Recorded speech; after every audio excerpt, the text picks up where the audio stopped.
This is CBC Atlantic Tonight.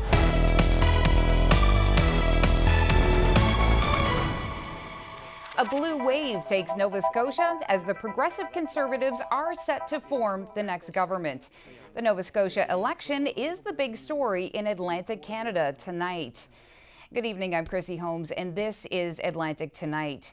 The PCs will return to power in Nova Scotia for the first time in about 15 years.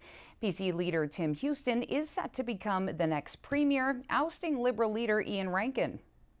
The CBC Decision Desk is prepared to make a projection about who will form the next government of Nova Scotia.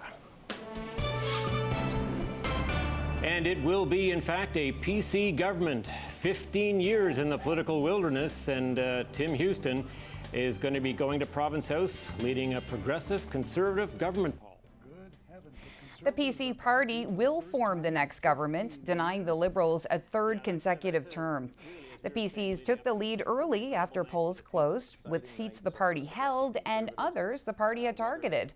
But some races are tight, and elections officials may stop counting at midnight and resume in the morning, so it could be tomorrow before some of the winners are declared. PC leader Tim Houston focused mainly on healthcare during the month-long campaign and targeted the Liberal record on healthcare, such as a wait list for family doctors and a lack of long-term care beds. The PCs believe that message struck a chord with voters. It's an amazing night. It's a historic night. No party, since COVID had happened, every other party that called an election during COVID has had increased majorities. We blew that out of the water. We blew that out of the water. It's an historic campaign, and it's something that people, and with Tim Houston's message of healthcare resonated with Nova Scotians, and this is just an amazing night.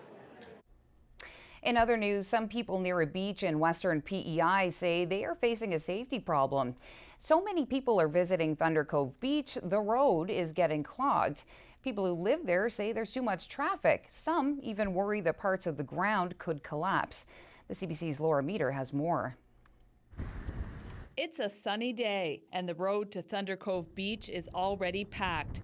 Beachgoers know how to get here, but some are a little surprised by the road in and the pathway down to the beach. I'm a little nervous right now with all the stuff I have. Regulars who rent or own property here are nervous too. This is, I think, a situation that if it isn't dealt with, it's just a question of time before there's a serious accident. People in nearby cottages worry about the road as well as the cliffs.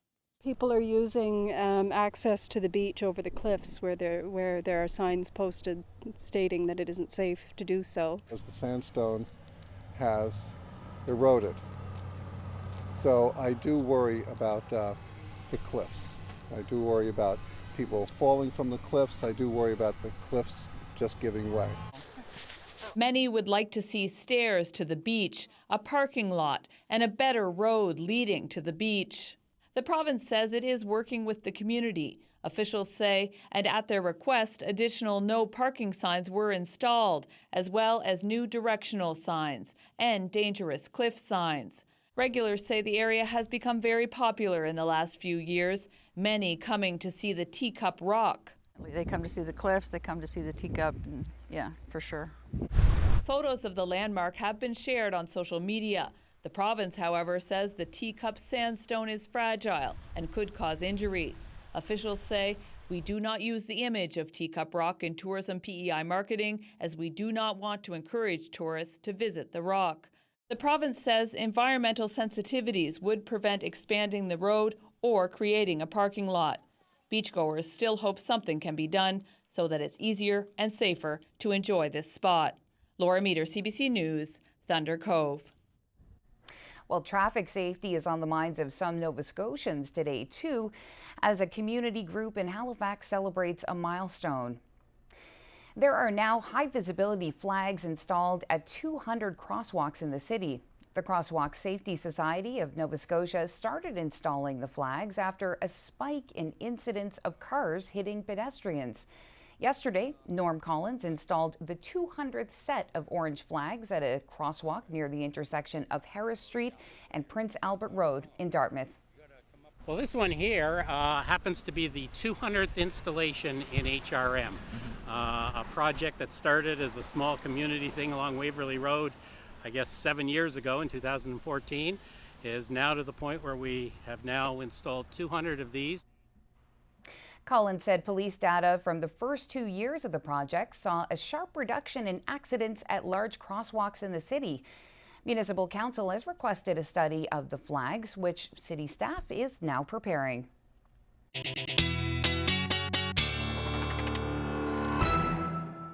All right, time for a check of your weather forecast. Ryan Snodden here with you in the Weather Center. And yeah, let's first talk about the temperatures that were really on the uptick today across the Maritimes. 34 in Bathurst.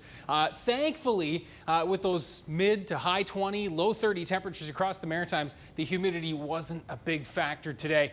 We will see the humidity slowly increasing over the next couple of days in the Maritimes and into Newfoundland and Labrador as well. Where heat warnings are in place for the next couple of days. And again, it's this frontal boundary that you can see setting up here across Newfoundland and Labrador. That's going to push off to the north, allowing some of this warmer and muggier air coming in on the leading edge of Tropical Depression Fred. And you can see as this times out, there's that increase in cloud cover. A few showers moving into New Brunswick throughout the day tomorrow, Nova Scotia, Wednesday night in through early Thursday. Newfoundland looking pretty fine for tomorrow, but again, really starting to heat up, and that's why those heat warnings are in effect for central portions of the island. We'll talk about that, Chrissy, along with your full weather forecast coming up in just a few minutes. Thanks so much, Ryan. Well, an Afghan Canadian living in St. John's says she's been devastated watching the news that her parents' home country has fallen to the Taliban, all while waiting for updates on relatives still in Afghanistan. Khadija Ibrahim's mother and her family fled Afghanistan in the 1980s. She was later born in the Middle East and came to Canada about a decade ago to attend MUN as a graduate student. Now, many of her family members still live in Afghanistan, and while the news has been difficult to watch, she has been trying to keep up to date. Ibrahim shared some of her thoughts with us earlier today. Seeing family members, or even just hearing accounts from my own family members that, they packed up their suitcases and they're all in one home hiding, multiple families. And then seeing people run through the streets. The images of the airplane are not something I can even look at anymore. I mean, it was shared so many times. But you're in complete terror for everyone that's there. And I tell my partner and my friends all the time that, these are people who look just like me and my sisters and my nieces and nephews, and they're sleeping on the ground in really awful circumstances, and there's nothing we can do, and the banks are closed, and there's both a level of devastation and sadness, but an enormous amount of guilt because there's so little that we can do, and yet I get to sit here in complete comfort and safety and just not do anything, and it's just really sad. Yesterday was particularly difficult. I spent, I think, the majority of the day crying, just constant ups and downs, and you hear news that, so-and-so, your cousin is safe. My uncle, my dad's younger brother, we hadn't heard from him in 4 days, but it's that level of awareness, knowing that could have been us. Even in the cusp of, the Taliban taking over, my aunt told my mom that, they were still sending the girls to school. And they were trying their best that their educations wouldn't be affected. And at this point, we don't know what's going to happen. I reached out to my family and said, is there something you want to let Canadians know? And what they replied back was that they don't want to be bombed. They just want to live a life without being shot at, without constant destruction. They just want to go to work. They want to feed their families, and they want to get an education. They just don't want to be bombed anymore, and they just want to live a normal life. It's hard for me to convey that there are such parallels between this province and the country that my parents are from. This level of being proud of your identity, loving your food, loving your music, and going anywhere and saying, you know, I'm a Newfoundlander or a Labradorian, and wearing your Labrador colors or Newfoundland colors and being so proud that it's the same thing. It's this, despite the fact that, you know, outsiders may say, oh, you know, we see Newfoundlanders this way or Labradorians this way, or how people perceive Afghanistan a certain way. That level of pride and ownership and love for your people just doesn't go away. And I think Newfoundlanders, especially being kind of the underdog of our province or our country, they're just so lovely, and I'm so grateful every single day to be here. Well, it's time now to take a look at the COVID-19 situation around Atlantic Canada tonight. New Brunswick is reporting 13 new cases today. That's on top of the dramatic spike yesterday of 40 cases. In the past 2 weeks, the number of active cases across New Brunswick has jumped from 8 to 110. Most of these are part of a growing cluster in the Moncton area, which now also has confirmed outbreaks at a nursing home and at a daycare. There's a new case in Nova Scotia connected to travel. The active case tally in that province is at 22 cases. And one new case was reported on Prince Edward Island today, and that is connected to travel. An alert has been issued for anyone who traveled on today's Air Canada flight. Meanwhile, officials in Newfoundland and Labrador only release data a few times a week now, so no update today, but 3 cases were announced yesterday, and at last count, there were 9 active cases in the province. Well, a new study by researchers at the University of New Brunswick has found the province could save money and free up doctors by allowing pharmacists to administer more vaccines. The study looks at what would happen if pharmacists were able to also offer shots for tetanus and pneumonia. Researchers found if 60% of patients receive those vaccines from their pharmacist, it could increase doctor access. That adds up to a lot of physician hours that are saved. And the next sort of logical outcome from that is, well, what could we do with those hours? And in New Brunswick, a major issue is that a lot of people don't have family doctors.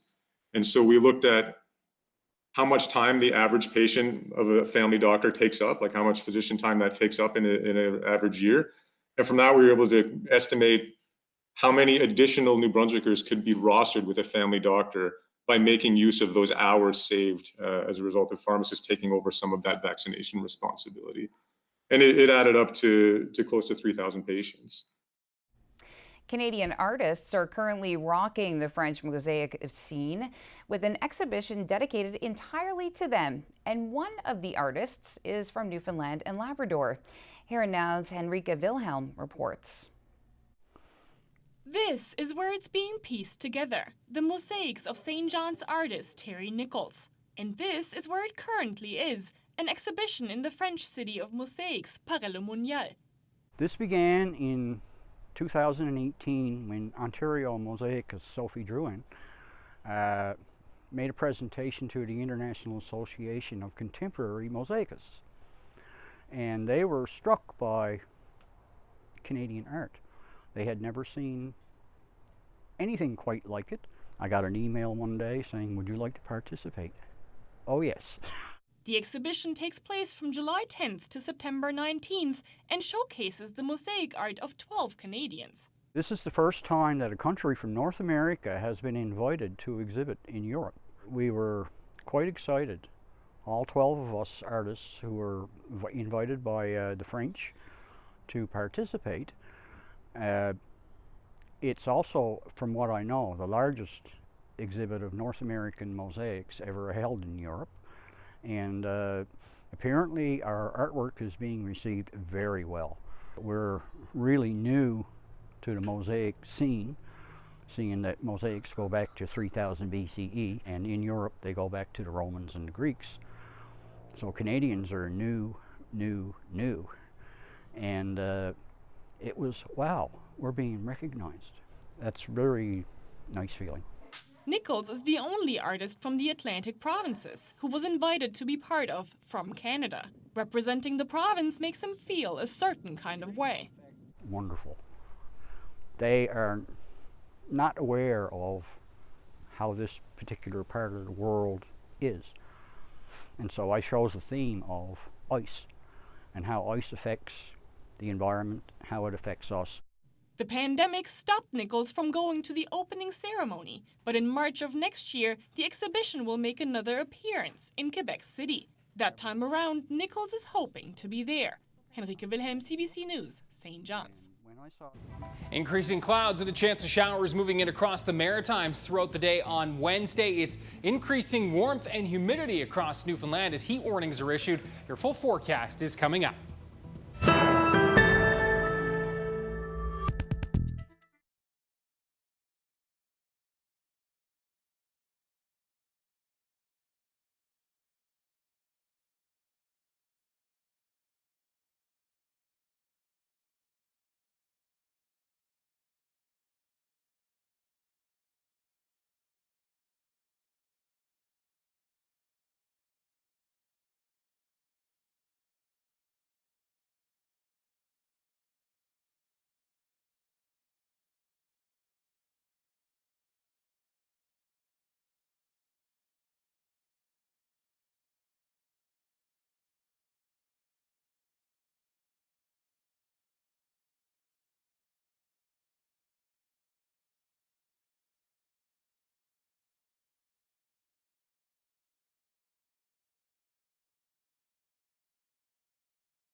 Welcome back to the program, everybody. Ryan Snodden here with you in the Weather Center, tracking the forecast, which is an increasingly warm and muggy one, especially over the Thursday time period is when we'll really start to see the humidity increasing.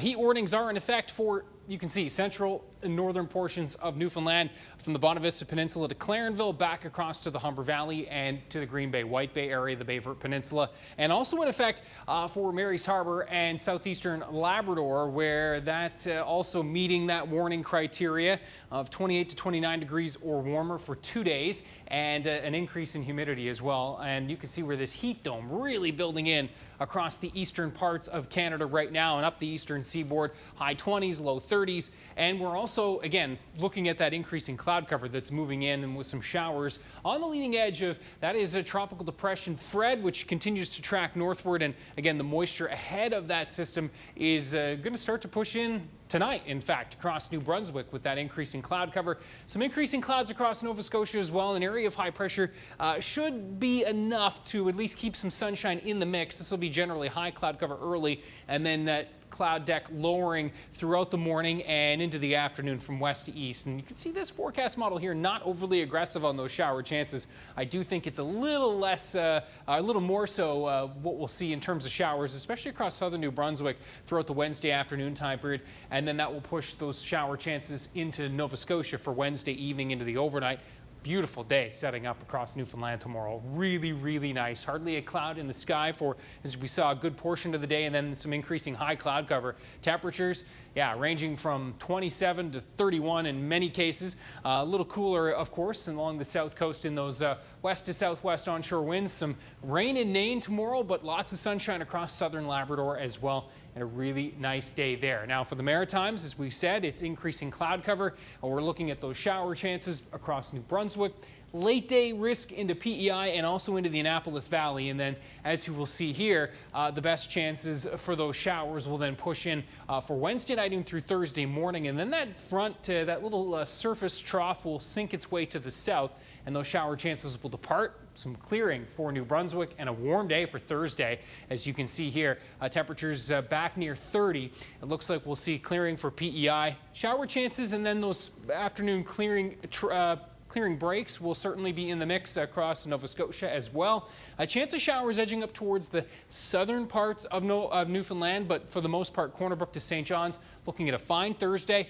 Warm temps and, again, an increase in humidity across the board here on Thursday. That muggier air will certainly be more noticeable, so enjoy the drier air while it lasts. That's your forecast now. Chrissy, back to you. Thank you for that, Ryan. Well, in St. John, New Brunswick, a landscape labyrinth that was designed more than 2 years ago is open again. The popular maze sat empty for a year, and now people are flocking back to solve the living puzzle.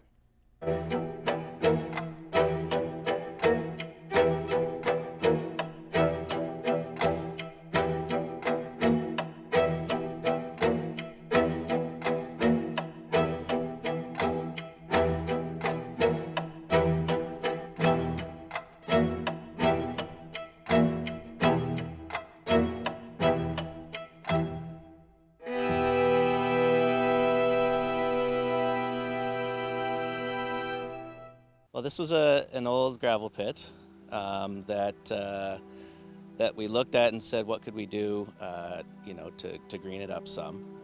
So the vision from Mrs. Jean Irving at the time was we should enhance the experience for children in the park. You know, we reached out to a landscape architect in the UK at the time who worked for the UK Forestry Commission, Dr. Simon Bell, who's now with the University of Edinburgh. A lot of pre-planning, so 3,800 trees went into the site. A lot of landscape architecture to get us to this point, a lot of nurturing. The trees were 2.5 feet tall, now they're up to 12 to 13 feet, so over time it's really taken shape. I've never done a maze before. This was a new thing. I mean, I knew a bit about them because of my studies of landscape architecture. You know, we look at historic gardens, and many of them, like Hampton Court in London, you know, the Palace, have mazes, and various of the Baroque sort of gardens in Europe and this kind of thing. And so I started looking and researching a little bit about what mazes are all about. And you don't want it to be so difficult that everybody will go into it and be lost for like 2 months by the time they're way out. Nor should it be so easy that everybody finds their way in within 2 minutes. So you want it to be a combination of reasonably easy but reasonably difficult. So you want to have the kind of the route going through that you can actually follow, but plenty of dead ends. We have about 750 to 1,000 kids a week. Weekends see anywhere from 300 to 400 a day, so very well used, a real landmark in the St. John community.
Welcome back. Well, someone did some serious damage to some vehicles in the government parking lot in St. John's overnight. Some were set on fire. Others had smashed windows, slashed tires, and scratched paint. So get this, at least 11 vehicles in the Confederation Building parking lot were damaged. A government representative says 8 of the vehicles were owned by government and 3 were rental vehicles. None of the vehicles were owned by government employees and no one was hurt. A celebration today at a First Nations community in New Brunswick. Elsie Booktook First Nation held its first Pride Parade earlier today. Members of the LGBTQ and Two-Spirited community, along with friends, families, and allies, gathered for the milestone event. The principal of the school organized the event. She says about 150 people turned out, and she hopes to make the parade an annual event. Well, that is it for Atlantic tonight. In the meantime, stay with CBC News for the very latest on the election in Nova Scotia as the PCs come back to power after 15 years. Your local CBC morning radio programs will have the latest analysis on the PC win, and you can find more detailed results online. Thanks so much for watching. Good night.